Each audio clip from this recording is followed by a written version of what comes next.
एक औरत के गर्भावस्था का सफ़र। कितना सुखद एहसास था वो जब शादी के 2 साल बाद मुझे पहली बार पता चला कि मैं माँ बनने वाली हूँ। यूँ लगता था कि मानो हजारों फूल खिल रहे हों मेरे आसपास। आखिर एक औरत की ज़िंदगी में ये पल हमेशा यादगार होते हैं। वो दिन हमेशा खास रहेगा। टेस्ट किट रात ही ले आई थी, पर सुबह तक का इंतज़ार भी नहीं हो रहा था। बेसब्री इतनी थी कि सुबह 4 बजे उठकर ही होम टेस्ट कर लिया था। और फिर वो 2 पिंक लाइन दिखो, बस दिल खुशी से झूम उठा। बेडरूम में आकर पति के बगल में लेट गई, पर खुशी के मारे नींद तो जैसे कोसों दूर थी। पति देव जो कि गहरी निंद्रा में थे, जाकर उनके कानों में एक खुशखबरी दी।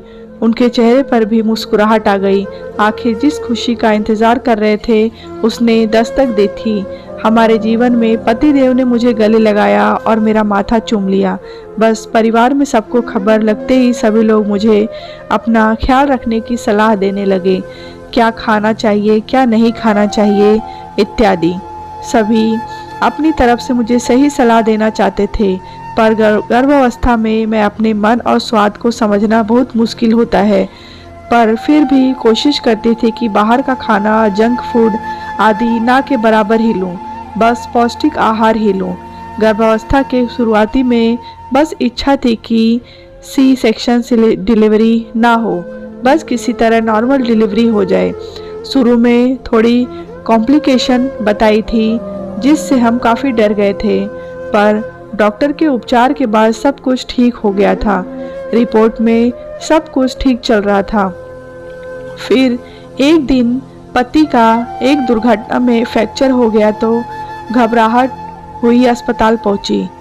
सास ससुर को भी वहीं बुला लिया। जाकर पता चला स्थिति बहुत गंभीर है।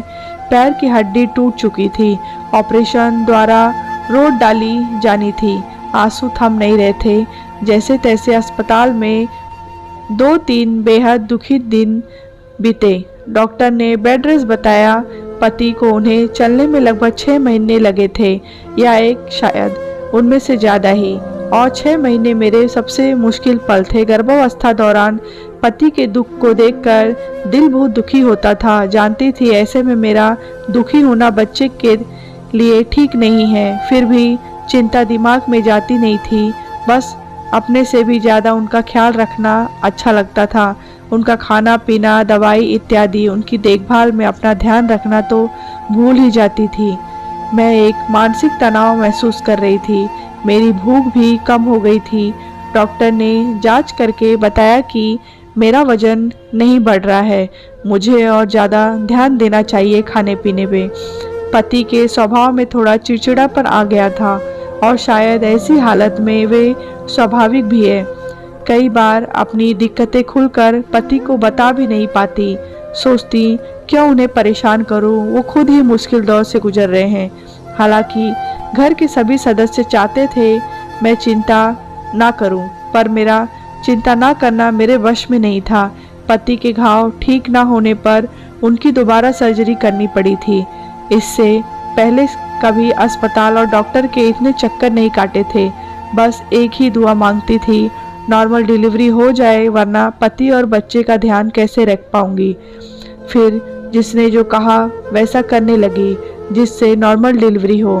खूब वॉक करती, पौष्टिक भोजन करती, ज़्यादा पानी पीती और वक्त पर दूध और आयरन कैल्शियम लेती। पति देव अब पहले से थोड़े बेहतर हो गए थे।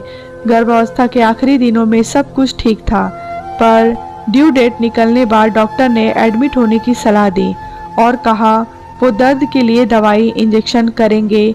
करने में बहुत डर गई थी। रात सामान पैक किया, रात भर नींद नहीं आई और सुबह अस्पताल में एडमिट हो गई।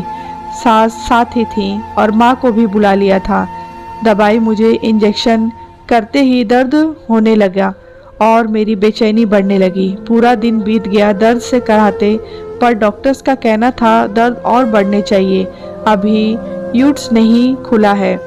मैं मन ही मन सोच रही थी आखिर इससे भी ज़्यादा दर्द कैसा होता है। पूरा दिन दर्द में बीता, पर रात तक मेरा दर्द कमर होकर ख़त्म हो गया।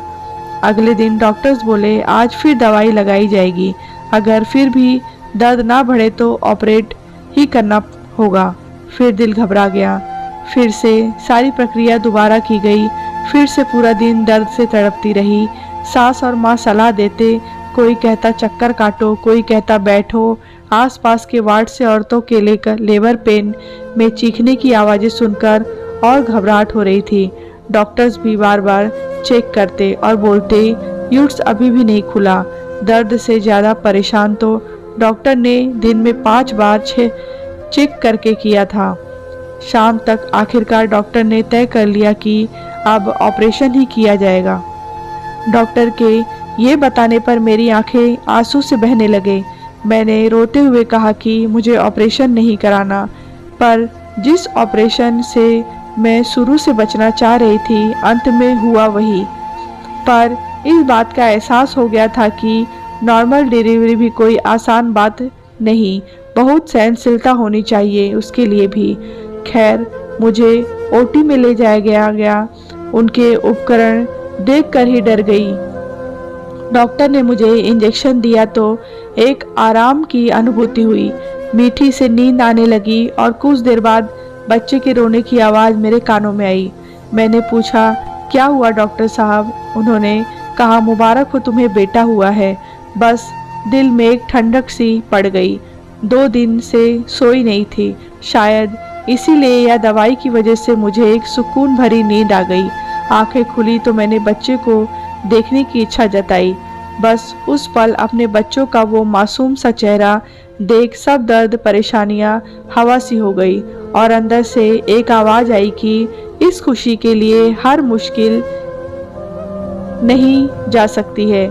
शायद एक शिशु को पैदा करने के बाद औरत मानसिक तौर पर और मजबूत हो जाती है। सी सेक्शन की वजह से रिकवरी होने में थोड़ा ज़्यादा वक्त तो लगा, पर परिवार के साथ दिया और धीरे धीरे सब ठीक हो गया। यह कहानी आपको कैसी लगी है कमेंट बॉक्स में बताएं। लाइक करें, शेयर करें।